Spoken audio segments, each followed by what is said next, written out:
After such a long drought, James Bond is back and better than ever.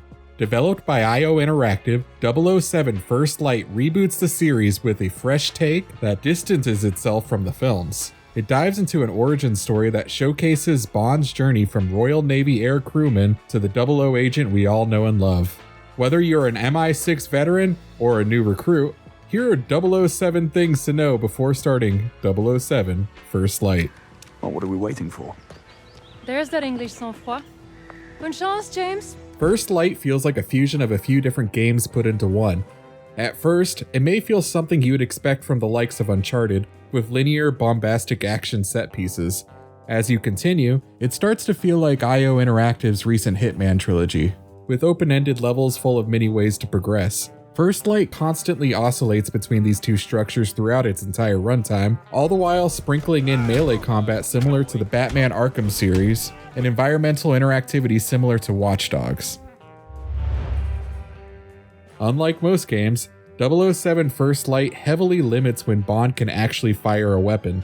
In fact, you may go over an hour of playtime in between true firefights, depending on your playstyle that is. This is due to the license to kill mechanic. Bond can only pull out a firearm when the enemy is actively firing upon him.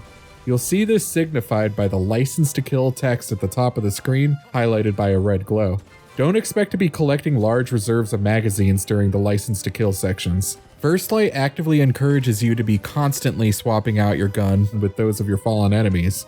You can even throw your gun at an enemy once your reserves are depleted. It's as cool as it sounds. Once the enemies have been cleared out, the license to kill text will disappear and Bond will put away his gun to continue his usual subterfuge. While similar to IO Interactive's Hitman series, there are enough changes that make the stealth system in First Light truly stand apart. While Bond can sometimes disguise himself to blend into environments, that mechanic isn't nearly as big of a focus here. Instead, the focus relies on gadgets. For instance, Bond will be able to interact with various objects throughout the environment by hacking them with his Q watch. This is incredibly useful to create distractions or to disable security cameras.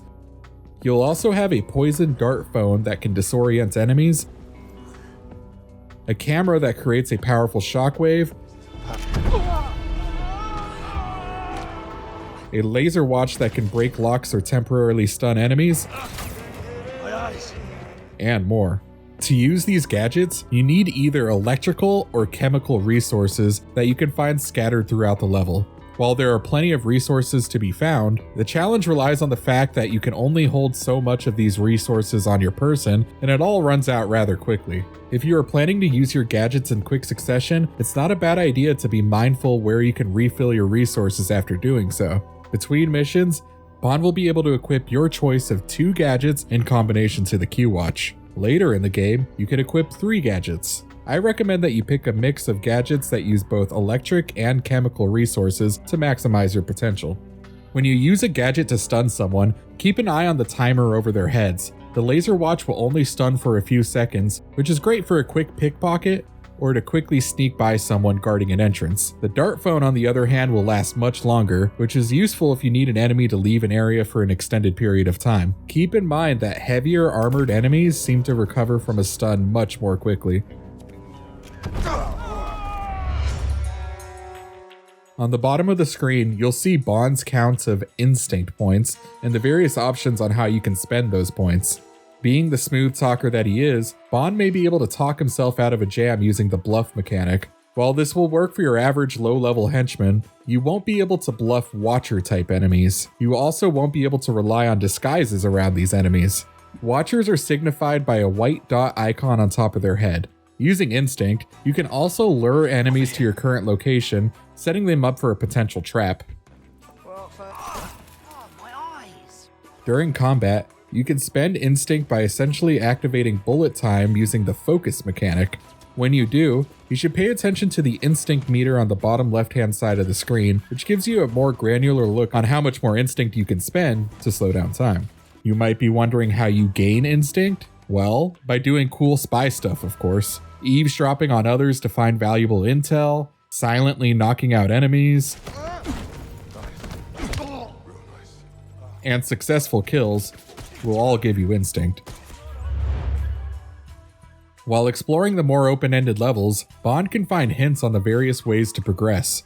This is basically First Light's version of Hitman's opportunities or mission stories. Usually, you can find these hints by following the teal icons while holding in the gadget button. To view the hints you have acquired so far, go into the Journal Screen's Objective tab and press the Show Hints button. If you have multiple leads, you can track a specific hint you want to follow. Remember, there are many ways to approach these levels, so be ready to experiment. First Light was designed to be very replayable, and part of that is due to its challenge system. Each mission in First Light has a list of challenges that you can access in the journal or in the main menu. You cannot complete all these challenges in one run. I recommend waiting until you complete the story before you actively try your hand at checking off all these boxes, as the pacing of the story can slow down quite a bit, and you will have to replay sections anyway no matter what you do. First Light has a very generous chapter select system that makes replaying specific sections a breeze.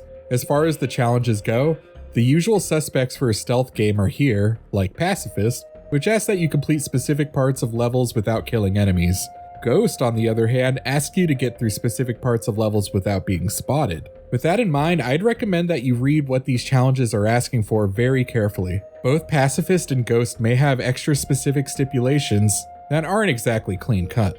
For example, some challenges tied to Pacifist will allow you to knock out enemies, and other challenges won't.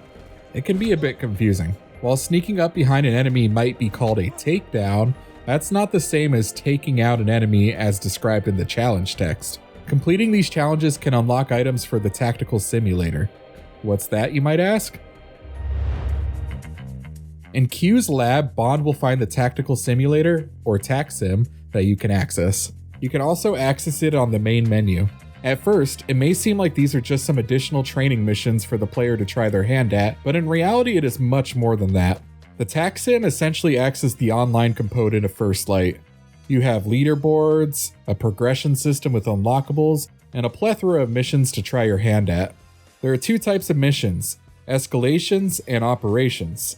Escalations will give you a series of challenges, with each one escalating in difficulty. Operations, on the other hand, are single missions designed to test your lateral thinking. These missions will often have modifiers, or game changers, to shake things up and adjust the difficulty. This will all sound pretty familiar to you if you were a fan of the recent Hitman trilogy, and just like with those, IO Interactive plans to provide plenty of post-launch support to the TAC-SIM mode. As for now, completing the main story will grant you more content to check out inside TAC-SIM. Now you should be ready to jump into the 00 program. Make sure you check out our wiki for help on collectibles and challenges, and for all else gaming, keep it here on IGN.